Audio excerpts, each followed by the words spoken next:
Hope everyone's Labor Day weekend is off to a good start. I had today off from school, so I thought I'd do a little live stream and, oops, that's not what I wanted to do now, is it? Wrong button, guys, I'm sorry. Anyway, I just wanted to do a live stream just to update you guys on some of my upcoming content. As you probably saw in the title, Lemonade and Lego Trains is up again this year. Will be up and running very, very soon. Sunday, Monday, I'm running it from 9 in the morning till about 6 in the evening, and I invited a bunch of my friends from school and stuff. So I am very, very excited about that. I've already bought the lemonade and the cookies and everything. And this year, because I have this engine, which is my Santa Fe, or Illinois Central Santa Fe Railway, which is my mock model railroad downstairs in my basement. It's basically down below my room.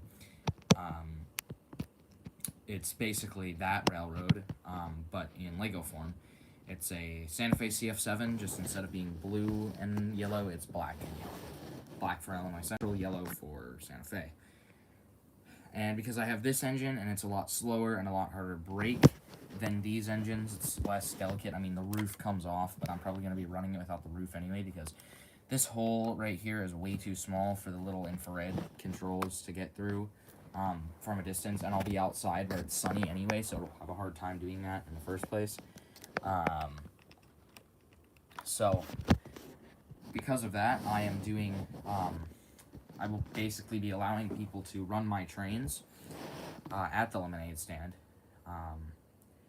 and I'm really looking forward to it. It's, I think, $7 for 20 minutes or $4 for 10 minutes, and then other times as negotiable. So if somebody comes up and is just like, hey, can I run the trains for, 30 minutes, I'll be like, okay, sure, give me $10, that kind of thing. I mean, I don't know if it will be $10, and it probably won't, but if in the event it is, I'll figure something out. So, in other news relating to my projects, this train has gotten a lot of progress since my last update live stream. You can see here I've got a baggage car. This is the very first car I built, so I'll always have a little bit of a sentimental attachment to it. But that's the first car I built, so you've got a baggage car, a coach car, there's going to be another coach car there, and then sleeper, sleeper, sleeper. So there's going to be 2 more coaches right here, and then it'll be those 3 sleepers, another sleeper, I believe, and then here. You know what? I have the list right over here of how I'm going to do this, or did. Where'd it go? Where'd it go? Well, regardless, I had a list somewhere. It was kind of like this. This is my list for all of the parts that I need for the train. It's somewhere around here. I have it. But I have a sheet of paper that basically has the outline of the entire train.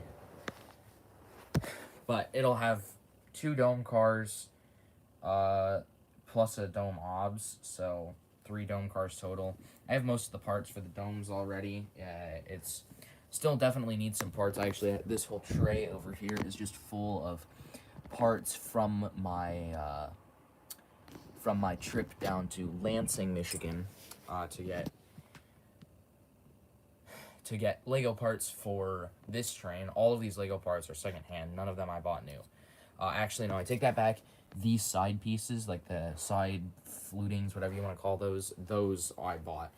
And then, relating to these, so these up here, there's a couple of things with the baggage car that are a little bit prototype right now.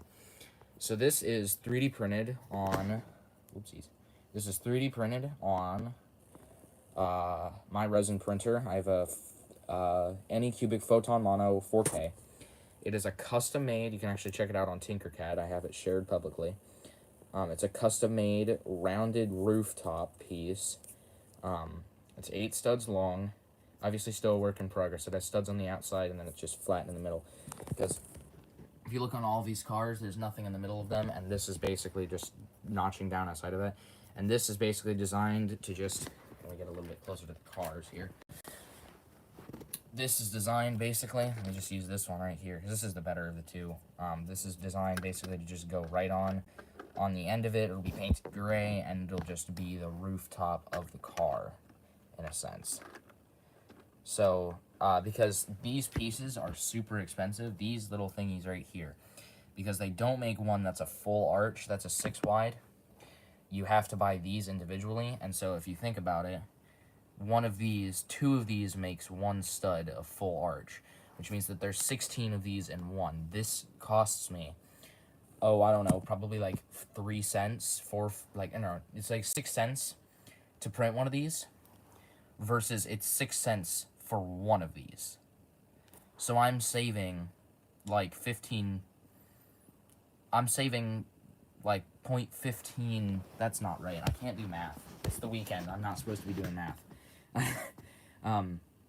No, yeah, I'm saving quite a bit of money by doing this. Obviously, it's still a work in progress, and I still have to, I have to get rid of these little lines here because it wasn't attaching up here. There's a lot of problems. I also need to print it at a higher rate off the tray so it doesn't start melting on the edges like this. I think I'm also probably should just buy a new tray because the tray that I have is probably getting a little bit too old to be using, so. But yeah, and then also I need to get a bunch of these arch pieces on the top, and then another thing I did, I don't know if I've shown this in any of my videos, but I redesigned the vestibule system again.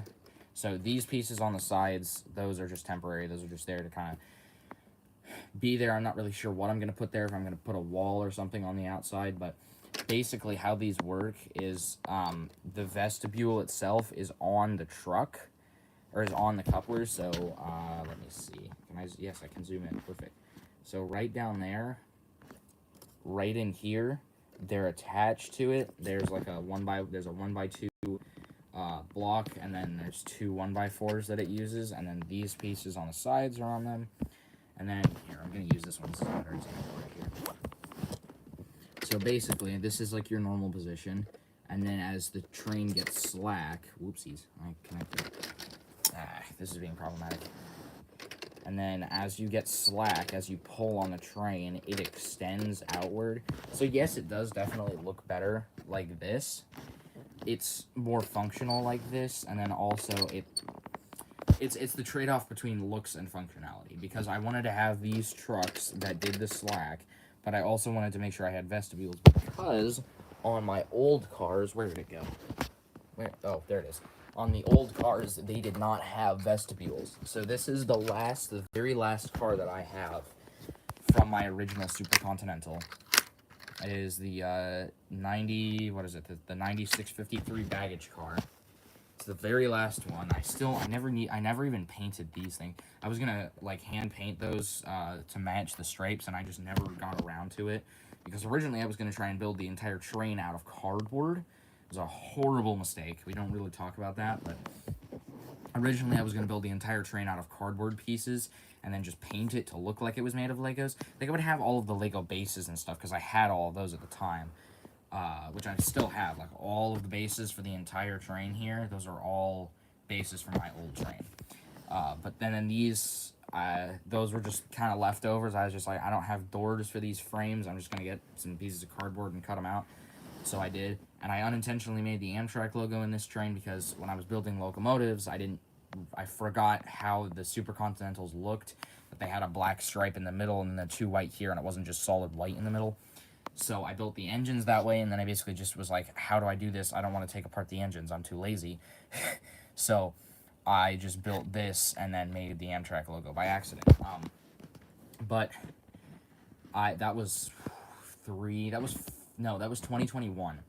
This was 2021. I didn't know, like, there was multiple things that were going on. One, COVID. I had way too much time on my hands, but yet never used any of it for anything. Lego related, at least. I was playing way too many video games. 2, I didn't have any money to go buy Lego stuff with at the time, because I was spending it all on video games. And 3, I didn't really know very much about Lego trains. I had done 0 research. I had done 0 research on real trains or Lego trains. Yeah, it was just a complete mess, and I don't even know how I convinced myself that it was okay to spend like $150 when I had it saved up to buy all of the 1x16s to build this entire train. Like, because my dream was always to build one of these trains, but I had the money to build these, and I already had this car built and the 2 engines, and I was just like, why don't I just buy the parts to finish this train? But I made the mistake of, like, completely forgetting about this dream ever happening, which is happening now. Super, super happy about it. I completely forgot about that for, like, the first year and a half of owning this train, and then after that I was just like, you know, this is getting really boring. I don't use this train all the time, but, you know, I had just built this one at the time. I was getting really tired of this one, and I just was like, I don't really have anything to replace it with. I don't have any money. I don't have any plans. I'm just going to keep it for a little while. So I kept it for another year after that, and just under 3 years after I built it, I tore it down. So like February of this year is when I tore it down. I built it in March of 21, March of 21, 22, 23, and then February 24. So just under 4 years, actually. Jeez. No, just under 3. See, I can't do math. It's the weekend. Anyway, I don't really have too much to report relating to that. For those of you who are interested in my RC car stuff, it's under the bed right now. That is definitely something that's going to have to wait a while to have anything done with it. This is my most important project right now.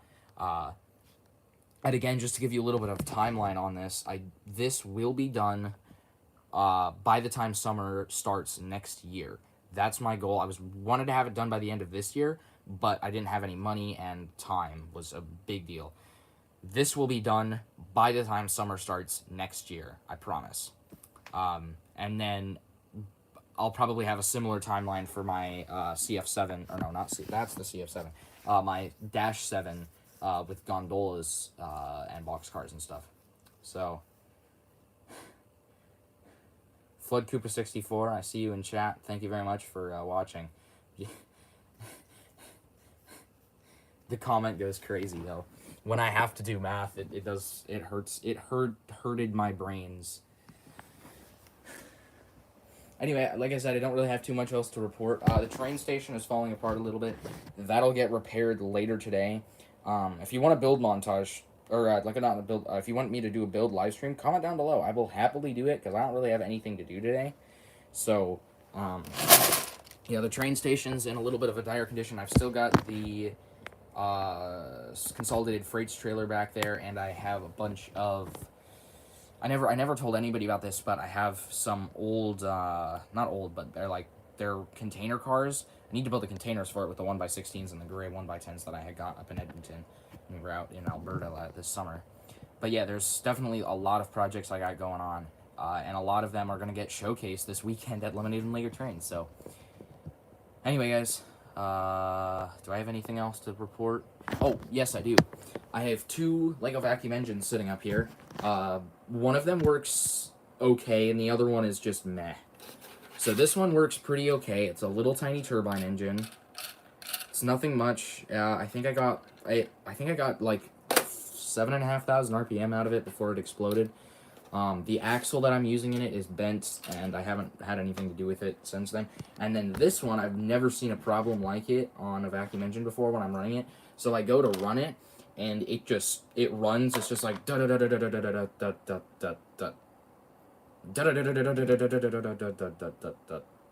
da da.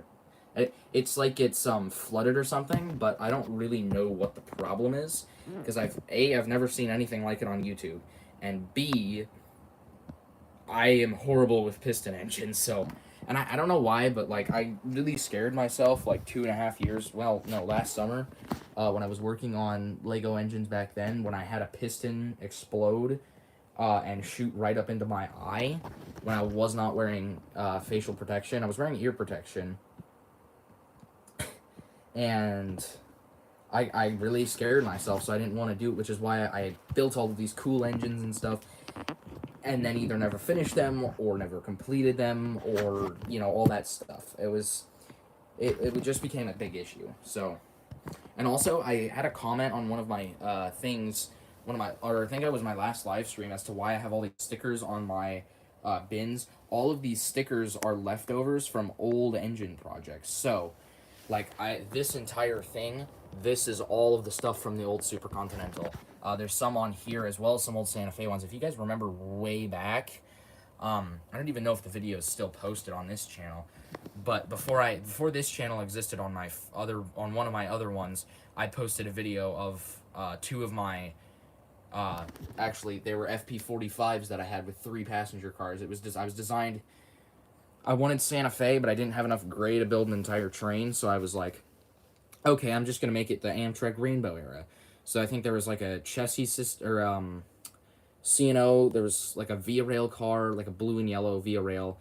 There was a UP car, because I had a bunch of yellow left over from when I had torn down my DD40 like 2 months prior. Yes, I did have a DD40. I still have videos of it. At some point in time, I'll have a video out on all of my projects that I've ever done. And then this one, I built a Siemens Lake State Railway custom mock because I got bored. Actually, that YouTube short that I posted a little while ago that was in my basement, like old railroad or old model railroad FPV footage, the locomotive that you saw very briefly at the end, that was my Siemens. That was this engine. It was right after I got my first set of lights too, so I was just like, ooh, I have lights. I can make a cool looking engine now. And then this is also the Chicago Great Western stuff. That was from back in 2020. I built a CGW F unit, which kind of inspired the Super Continental, because the Super Continental was based off of that engine, but the CGW engine was based off the very first mock I ever made, which was a CPF unit. It was the very first mock I ever made. This was like 2014 or 15, I think. I made my very first mock with my first Lego train, and that's what I made, and I just got inspired and built a whole train out of it. It was not very logical in thinking about the old Super Continental, looking back on it. And then this 77 is actually the locomotive number that I used. This is actually the locomotive number that I used on my very first mock. So this 3578 is also what I used on this. The Via Rail sticker is, I built an old Kool-Aid engine. If you remember those FP40s that Via Rail did in the 90s, it was like the Kool-Aid paint. I did one of those. These are the last couple of stickers I have from an old Amtrak FP45. Again, I really love FP45s. They're easy to build. They're angular. Pretty cool engines to look at, too. When we moved to Michigan, I used to live in central Indiana, but when we moved to Michigan, I had a DD40 and a FP45. Those are the stickers left over from the FP45. This one is from one of my earliest videos on the channel. I built the 1976 American Eagle locomotive from Illinois Central because I had a little bit of an obsession with Illinois Central back then. I already mentioned the CGW, the Lake State Railway, and then I have some old Santa Fe stickers there. Those are from the FP45 as well, the ones down there. I have many, many, many, many more trains that I've built in the past. Not all of them had stickers, but the ones that I had stickers for, I keep them here as sort of like a realistic timeline to go back and look at. Also, I got a comment a moment ago from Mr. Flood Koopa. I don't know about your blue train, but I don't know if it's run at all recently. I know I've told you personally about some Lego train stuff that I've got going on, but we can probably talk about it at my lemonade stand if you manage to stop by. So, yeah. I guess I can, before I go, we're almost at the 20-minute mark. This is my longest live stream so far. I'll just look out my front door here. Free house tour, I guess. I mean, I give that already in my Lego train videos, so. Anyway, here, right out there, that's where I did my lemonade stand last year. That's where I'm doing it again. It works, it's functional, and then probably, I don't know what my layout's going to do, but I have a lot more track than last year, so I have a lot more options. Last year I actually had to borrow from a friend to complete one of the layouts, but what I want to do is, because I have the geared engine, I want to have a line that comes up here, something that goes across our driveway, it goes back down, so I can basically just have like a big loop, but the CF7 would basically just be running back and forth here for people to run it on. So, and then the other trains would be running on the other lines, and people would just have to avoid them, etc., etc. But anyway, that's really all I got to report on that stuff.